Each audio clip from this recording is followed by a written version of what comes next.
जय भारत। आप सभी को मेरा नमस्कार। आशा करता हूँ आप सभी स्वस्थ होंगे।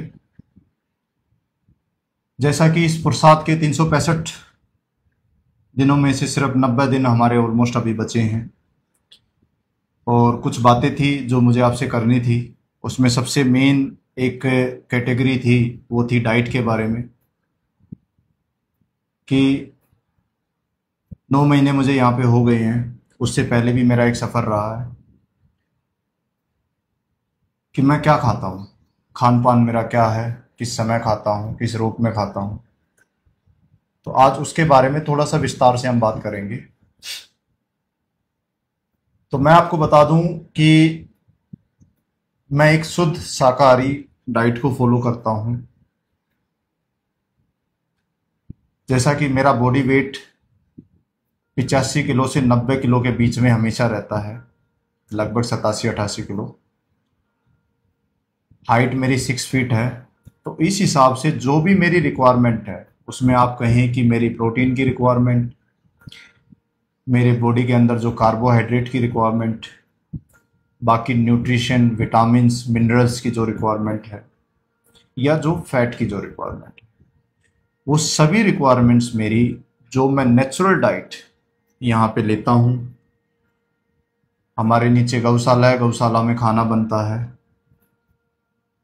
तो उस खाने में बेसिक जो चीज़ें बनती हैं वो वही चीज़ें बनती हैं जो सभी हमारे घरों में बनती हैं, जिसमें दाल, रोटी, सब्जी, चावल, और डेयरी प्रोडक्ट में लस्सी और दूध। खासकर पिछले 5 सालों से मैंने इस डाइट को बड़ा नियम से फॉलो किया है। और अगर मैं कहूँ कि मेरे जीवन में बदलाव आने का सबसे एक मेन रीज़न डाइट का भी रहा है।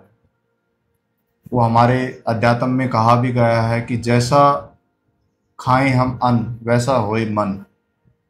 तो इसी बात को देखते हुए कहीं ना कहीं जिस रूप में भी बदलाव आए, उसमें खान पान का काफ़ी महत्व मेरे जीवन में रहा है। तो उसी एक्सपीरियंस को मैं आज आपसे शेयर करूंगा कि मैं किस समय क्या एक विचारधारा के साथ में मैं खाने के साथ लेके चलता हूँ।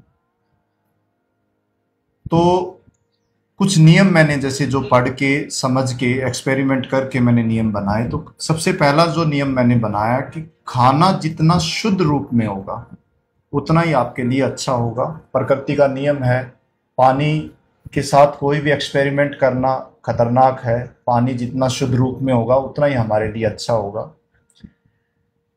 हवा अगर बात करें हम, वो भी जितनी शुद्ध हमें मिलेगी, जिसके अंदर कम से कम मिलावट होगी, जो शुद्ध वातावरण से हमें जो हवा मिलेगी, ऑक्सीजन मिलेगी, वो हमारे लिए बेस्ट रहेगी।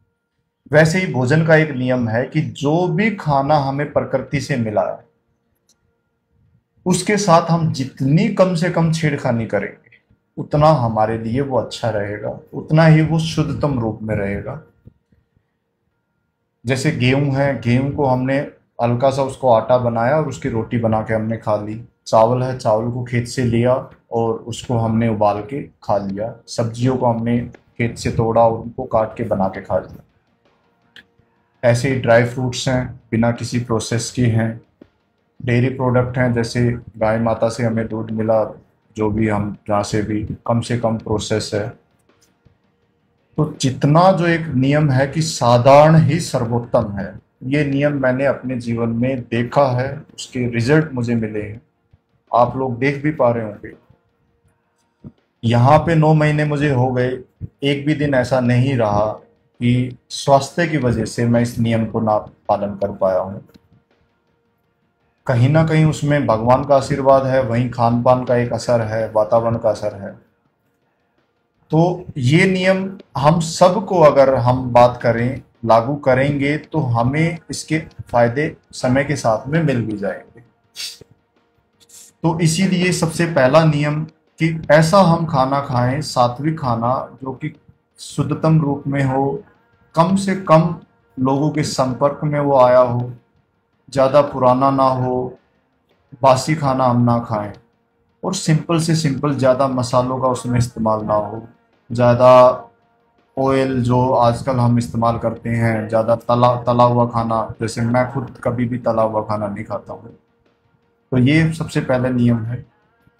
दूसरा नियम जो मैंने देखा है खाने के साथ में कि कोई भी प्रोसेस्ड फूड जो है, जो हमारे रेस्टोरेंट में मिलता है, बाजार में मिलता है, वो खाना मैं नहीं खाता हूँ। उसकी भी एक वजह रही है कि मैं मानता हूँ कि हम उस पे शुद्धता पे विश्वास नहीं कर सकते कि वो खाना किस रूप में वहाँ पे है, कहाँ से आया है, तो वो हमें पता नहीं होता और उसका हम पता लगा भी नहीं सकते। और जिस तरह से हमारे समाज के अंदर प्रचलन है, थोड़ा सा कमर्शलाइज्ड है, पैसे को ज़्यादा महत्व दे रहे हैं, तो उसमें हम ज़्यादा विश्वास करना भी हमारे लिए बेवकूफ़ी। उसी के साथ में दूसरा जो मेन नियम है कि खाना किसके हाथ का बना, ये भी एक जीवन में बहुत ज़रूरी है कि आप जो खाना खा रहे हैं वो किसके द्वारा बना गया। या आपने खुद बनाया खाना, या आपकी माँ ने आपके लिए खाना बनाया है, आपकी पत्नी ने आपके लिए खाना बनाया है, आपके किसी करीबी, या आपके एक ऐसे जो आपके पास काम करते हैं, आपके सेवक हैं, या कोई आपके कुक हैं जिसके साथ आपका संबंध है, जिसके साथ आपका काफ़ी समय से आप नोन है, तो जिसके आपके प्रति सहानुभूति है, आपके उनके प्रति सहानुभूति है, तो एक रिश्ता आपके बीच में है मानवता का। तो वहाँ जो खाना बनेगा, कहीं ना कहीं उस खाने में एक, मैं मानता हूँ कि एक शुद्धता होगी। तो ये एक मेरा दूसरा सबसे बड़ा नियम है। तीसरा नियम समय का मैंने लिया है कि आपके शरीर के साथ में एक्सपेरिमेंट आप उसी रूप में करें कि एक तय समय पे आप एक खाना अपने शरीर को दें। कि अगर आप सुबह नाश्ता 9 बजे करते हैं तो 9 बजे रोज आपको उसी समय पे भूख लगेगी, आपका शरीर उसी उसमें आदत में पड़ जाएगा। तो आपने कोशिश करनी है कि आप 9 बजे अपने शरीर को नाश्ता आप दें। जो भी आप नियम बनाते हैं अपने समय के हिसाब से, अपने रूटीन के हिसाब से, तो उससे क्या रहेगा कि आपकी जो टाइमिंग है वो आपकी बॉडी क्लॉक के साथ में मैच होगी, जिससे कि आपको अच्छे उसके लाभ मिलेंगे। उसी के साथ में अगला जो नियम है वो है क्वांटिटी का, कि खाने के साथ में जैसे मैं जो फॉलो करता हूं कि मैं ज्यादा क्वांटिटी में खाना नहीं खाता हूं, टुकड़ों टुकड़ों में मैं खाना खाता हूं, जिसमें मेरा सुबह अर्ली मॉर्निंग ब्रेकफास्ट होता है। अर्ली मॉर्निंग जैसे उठते ही मैं कुछ फल फ्रूट वगैरह खाता हूं, दूध पी लेता हूं, और ऐसे ही 9 बजे, फिर 11 बजे, फिर 1 बजे, तो कुछ ना कुछ बीच में मैं खाता रहता हूं। तो उससे क्या रहता है कि मेरे अंदर बॉडी जो स्टोरेज पे वो नहीं जाती है, ज़्यादा खाना स्टोर नहीं करती है, तो मुझे भूख भी लगती रहती है, उसी के साथ में थोड़ा खाना खा के मेरी रिक्वायरमेंट भी पूरी हो जाती है। तो वो थोड़ा सा रूटीनली मैं करता हूँ। बाकी अपना आप लोगों का सबका अपना अपना समय रहता होगा, तो इसमें यही है कि अपने समय के हिसाब से अपना रूटीन फिक्स करें, खाने का समय फिक्स करें, और उस फिक्स समय पे आप खाना खाएं। शरीर को ज़्यादा भूखा ना रहने दें, शरीर को ज़्यादा कंफ्यूज ना होने दें कि खाना मिलेगा नहीं मिलेगा, किस टाइम मिलेगा, ज़्यादा मिलेगा कम मिलेगा। एक फिक्स टाइम पे फिक्स क्वांटिटी और फिक्स क्वालिटी के साथ में, क्वांटिटी, क्वालिटी और टाइम, ये चीज़ें हमने मैनेज करनी है। उसी के साथ में जैसे मैं मिलता हूँ, बात होती है मेरी, स्टूडेंट्स हैं, छोटे कस्बों से लोग हैं, गांव से लोग हैं, और साधनों की कमी है क्योंकि सब गुड़गांव की तरह विकसित नहीं है। तो उन लोगों के लिए मेरा सजेशन यही होता है कि जो भी सबसे इजी अवेलेबल फूड है, चावल इजी अवेलेबल है, दाल इजी अवेलेबल है, सब्जियां हमारी गांव में मिल जाती हैं, हर जगह मिल जाती हैं, दूध हमें मिल ही जाता है, उसी के साथ में फल मिल जाते हैं। तो जैसे केला मैं काफ़ी इस्तेमाल करता हूँ, तो केले को आप अपने खाने में इस्तेमाल कर सकते हैं। तो ऐसी बहुत सारी चीज़ें हैं। ड्राई फ्रूट्स आप लेके आ सकते हैं। बादाम एक सबसे कारगर मैं ड्राई फ्रूट्स मानता हूँ कि जो कि हर सीज़न पे मिल भी जाता है हमें, और एक ठीक है, मतलब उसकी कीमत भी बाकी मुकाबले ठीक है। बाकी हमारी ज्वार है, मक्का है, बाजरा है, चना है। चने को मैं सबसे ज़्यादा इस्तेमाल करता हूँ अगर मैं सीड्स के बारे में बात करूँ, ग्रेन्स के बारे में। तो चने को आप भिगो के खा सकते हैं। काले चने जो होते हैं, भुना हुआ जो चना होता है, उसको पीस के आप जिसको सत्तू बोलते हैं, उसको आप अपने खाने में इस्तेमाल कर सकते हैं, दूध में मिला के पी सकते हैं, पानी में मिला के पी सकते हैं। तो ये खाने का रोग है। और उसी के साथ में आप और भी बहुत सारी चीज़ें अगर आप देखेंगे, लेकिन सबसे जो बेसिक नियम है वो ये है कि खाना जितना सिंपल होगा, तला हुआ नहीं होगा, ज़्यादा बाजार में प्रोसेस में, ज़्यादा पैकिंग में, ज़्यादा मशीनरी से वो ज़्यादा ना निकला होगा, तो वो खाने का अच्छा रूप होगा, वो आपको फ़ायदा ही फ़ायदा दे। इसी के साथ मैं मानता हूँ कि ये भी महत्व करता है कि आप किस वातावरण में, किस मानसिकता में, किस पोजीशन में बैठ के खाना खाते हैं। तो कोशिश करें कि खाना अपने लोगों के बीच में बैठ के खाएं, अपने दोस्तों के बीच में, अपने परिवार के बीच में। अनजान लोगों के बीच में बैठ के खाना ज़्यादा ना खाएं। दूसरा, खाना खाते समय हमारे विचार क्या चल रहे हैं वो भी महत्व करता है। कोशिश करें कि एक नॉर्मल विचार हों, एक मूड हमारा नॉर्मल हो, खासकर खाना खाते समय कोई भी नकारात्मक विचार हमारे अंदर नहीं चलने चाहिए, उसका भी असर खाने के ऊपर पड़ता है। जितना आप अगर इसको गहराई से धीरे धीरे सोचेंगे, महसूस करेंगे, तो आपको इसका फर्क भी पता लग जाएगा। उसी के साथ मैं मानता हूं कि खाने पे लोग ज़्यादा खाना खाते हैं वो अपने टेस्ट को संतुष्ट करने के लिए, जो कि एक बहुत ही गलत बात है, क्योंकि खाना हम खाते हैं अपने शरीर के न्यूट्रिशन पूरा करने के लिए, ताकि हमारा जो शरीर है वो एक प्रॉपरली फंक्शन कर सके। जैसे कि अगर गाड़ी की बात करें हम, तो गाड़ी में जितना शुद्धतम रूप में पेट्रोल होगा या डीजल होगा, उतना ही अच्छा उसका परफॉर्मेंस होगा।